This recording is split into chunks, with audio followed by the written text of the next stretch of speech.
En las redes sociales y en las calles las mujeres volvieron a protestar y a demandar respeto a sus derechos. Desde el fin de semana en varias partes del país los distintos feminismos encabezaron acciones para demandar seguridad, justicia, equidad y respeto a sus derechos. Además de salir a marchar en varias entidades del país este domingo, las colectivas convocaron a tomar literalmente el nombre de las calles y renombrarlas en honor de mujeres destacadas que admiran o que han sido víctimas de violencia de género. También hicieron canciones, performances colectivos y llamados a instrumentar una estrategia nacional de seguridad con perspectiva de género, como apunta la carta dirigida al presidente por 2.500 mujeres. En su conferencia de prensa esta mañana, el presidente López Obrador observó que este día no es para felicitar, sino para reconocer la lucha de las mujeres por la igualdad, aunque volvió a decir que los conservadores se disfrazan de feministas y que antes no había este tipo de protestas.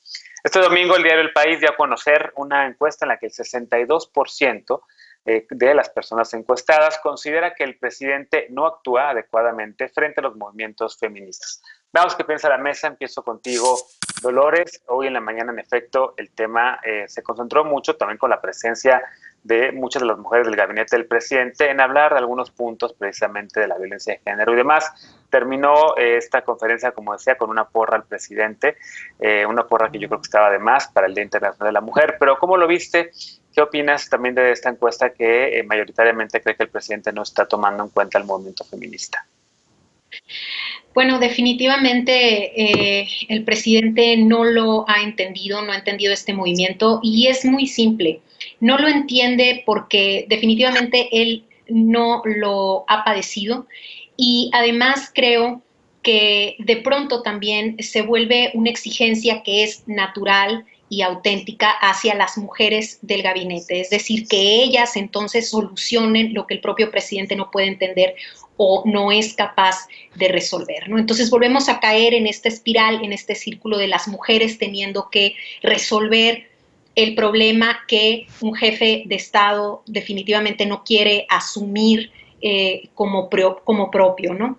Entonces creo yo que es muy desatinado, en mi opinión muy particular, muy desatinada esta narrativa que se está construyendo en torno a felicitar ahora sí que al presidente, pero natural cuando perteneces a un partido político, porque evidentemente quieres tratar de ser parte de ese grupo, ¿no? Sin embargo, creo que el mensaje a medida personal, como feminista, como mujer, pues sí me parece de más.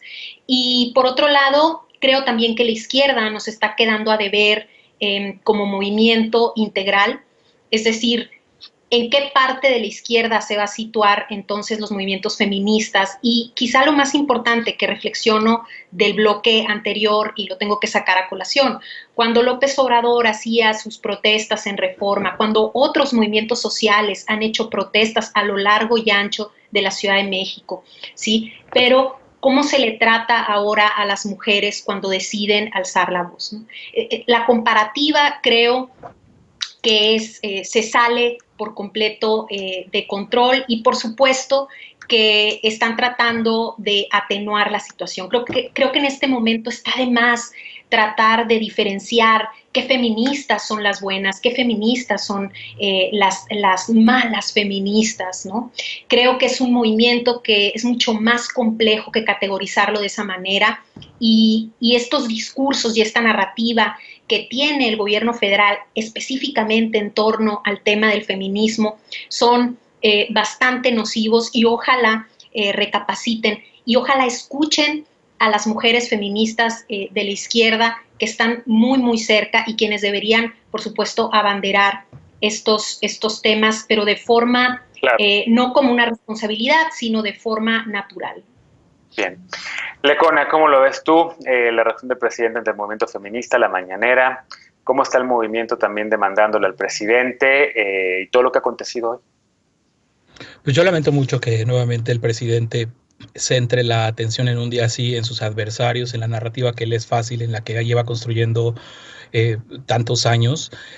Volver hoy a poner la vista en los conservadores que se montan en el movimiento, digo, por favor, sabemos, por supuesto, que la clase política se monta en lo que quiera que le conviene. Tenemos a diputados, senadores, a un presidente nacional de Morena, supuestamente antimilitarista en su momento. Entonces, el oportunismo, por supuesto que merece algo de atención, pero no la atención central del presidente de la República, de un país feminista, con esta percepción de agravio que empezó a permear este fin de semana por el colocamiento de estas vallas. Entonces, pues la actitud del presidente, lamentable. Y lamentable también la actuación de la Ciudad de México, de Claudia Sheinbaum. Yo ya no sé qué demonios imaginar, qué podemos pensar cuando se ofrecen garantías en un primer momento y luego se sale por completo un operativo de control, que es lo que vimos hoy. Hay que echarle un ojo a lo que transmitió la Brigada Marabunta, este grupo de activistas, mujeres, hombres, que históricamente, yo recuerdo desde las primeras marchas del Yo Soy 132 en 2012, acompañando las movilizaciones, haciendo una función de mediación con las autoridades capitalinas para que no existan represiones ni excesos. Y hoy en uno de sus videos en vivo se ve claramente cómo la policía, en cercos de mujeres, donde por cierto las tenían encapsuladas, contrario a toda recomendación internacional, como lo platicamos la semana pasada en el informe que presentó Amnistía Internacional precisamente sobre represión en manifestaciones feministas, y desde los círculos que crearon, primero tenían encapsulado a un grupo de mujeres por muchas horas, de una forma desproporcionada. Y luego, si veíamos que seguía en ese círculo, había una serie de personas, de hombres vestidos de civil, que estaban lanzando petardos, ojo, petardos, piedras, y aprovechaban estas gaseadas o esta activación de extinguidores para arrojarles piedras y petardos. Esa es la policía capitalina que tenemos hoy, esa es la policía que supuestamente ya no reprime, la policía que supuestamente ya no tiene cuerpo de granaderos. Bien, vimos muchas imágenes así en efecto en las redes sociales. Eder, ¿qué contestar a esto? La respuesta de la policía capitalina. Muchas mujeres policías, por cierto, además también en las marchas. Sí, no es fácil la situación que la policía de la Ciudad de México debe estar viviendo. Creo yo que Claudia Sheinbaum ha gestionado bien la relación con el movimiento feminista. Hace unos días dieron una conferencia explicando el tema de que a partir de las mesas que se establecieron con el movimiento feminista, establecieron un programa distinto a la alerta de género, para atender la violencia feminicida, y ahorita en este contexto pandémico han reducido 8% la violencia feminicida. Sin embargo, coincido con Lecona en que la respuesta policíaca se les sale de control, o bueno, no sé, estas personas que yo también vi las imágenes, sí hay gente detrás de la policía, detrás de la valla policíaca aventando piedras o no sé qué. Yo espero que haya una investigación seria sobre eso, que haya sanciones, pero ya lo decíamos la otra vez, no se trata de estar tapando el hoyo después de que pasaron cosas, sí tendría que haber mejor planeación. Y regreso al punto original del segmento. Yo pienso que Andrés Manuel López Obrador no está comprendiendo en toda su dimensión. Hoy hizo un informe muy interesante. ¿Cómo explicarnos, por ejemplo, que él, sin que hubiera una ley que lo obligara, desde la jefatura de gobierno, tenía en su gabinete más de la mitad de mujeres, confía más en las mujeres para la administración pública, en el gabinete federal también? No es alguien machista, no es alguien misógino, pero no tiene perspectiva de género. Y ese es el problema central, porque no termina de entender la justa indignación del movimiento feminista.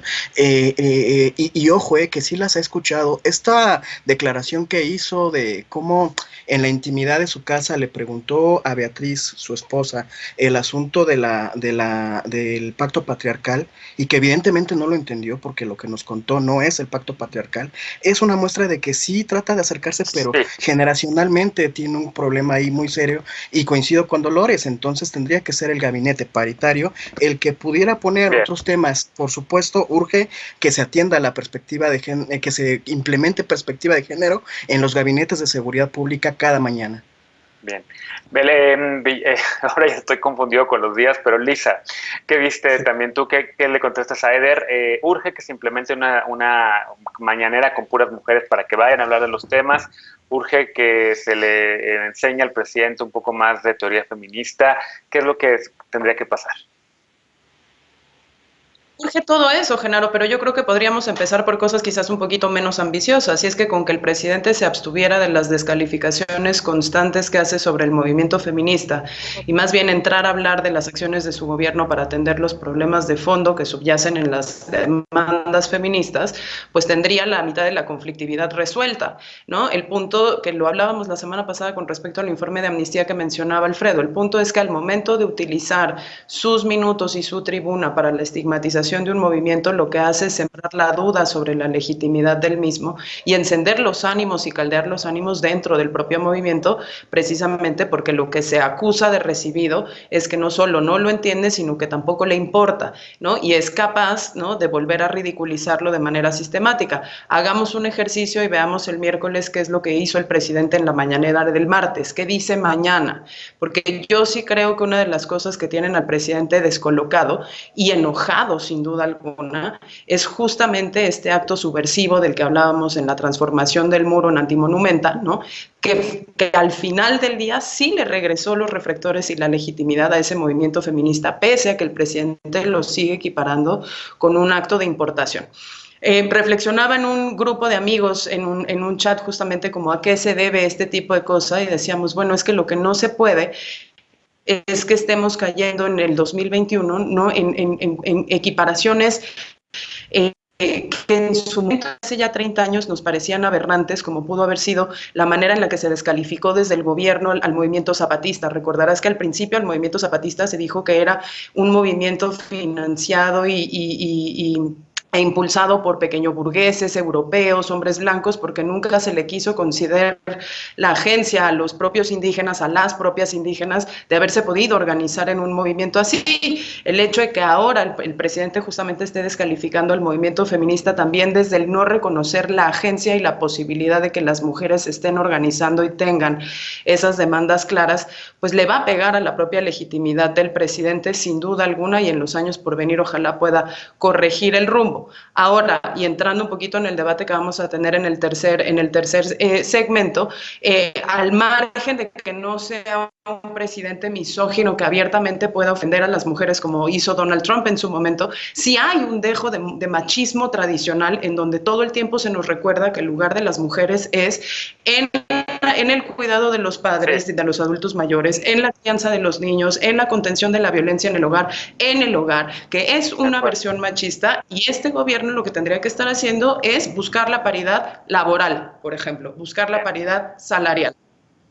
Justo en el siguiente bloque, Dolores, vamos a hablar sobre eso, sobre la otra cara de la moneda, ¿no? Algunos de los avances que ha habido en este país en los últimos años ha sido el tema de la paridad legislativa, pero si quieres te dejo a ti concluir este bloque, o si quieres le pasamos la voz a Eder, que levantó la mano, porque realmente me queda un minutote o 30 segundos a cada uno.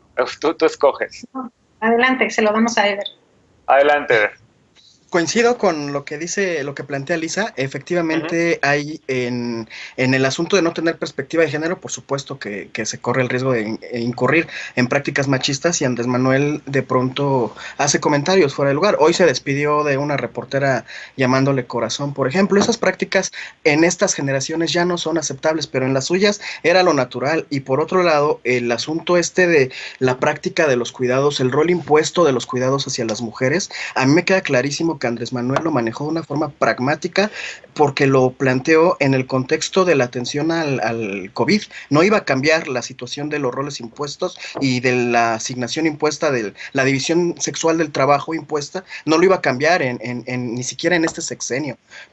Pero Perdón, lo que hizo fue reforzar esa idea, que sí es un acto machista, pero la reforzó para atender el tema del coronavirus. En ese mismo contexto, la Cámara de Diputados aprobó el derecho a los cuidados, o sea, fue en esta misma circunstancia. Entonces hay avances y hay retrocesos, pero sí hay que ponerlo en contexto porque es un tipo de su generación. Sí, a ver, adelante. No deja de tener efectos, aún haya sido en el contexto de la pandemia, porque vimos la publicación del informe que hay un retroceso de una década en lo conquistado por las mujeres en el terreno laboral, porque precisamente la pandemia nos regresó a esos lugares de los que nos había costado tanto trabajo salir. Si el presidente hubiese validado el hecho de que las mujeres no teníamos por qué cargar con la pandemia solas, a lo mejor no hubiésemos tenido un retroceso tan grande. No tiene tanto poder tampoco. Déjenme regresar después de la pausa, retomamos este tema sobre avances y retrocesos, porque vamos a hablar sobre el hecho de que México es uno de los países en el mundo que tiene paridad legislativa, pero ya lo hacemos justamente después de la pausa. Regresamos después de este punto y contrapunto, no te vayas.